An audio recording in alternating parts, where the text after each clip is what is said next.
Hello guys, in this video I'm going to show you how to select your region and the language of the Samsung.com website.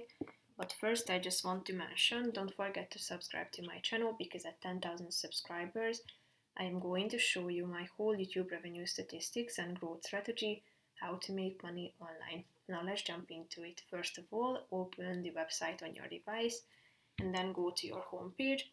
After that, you should scroll down to the bottom of the screen.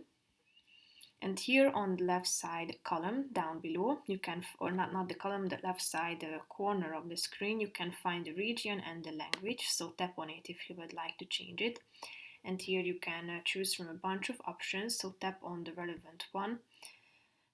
All you have to do is just tapping on it and click on the yes button, and then the language of the whole application or website will be updated automatically. So that's pretty much it for this video, guys. See you in the next one. Bye bye.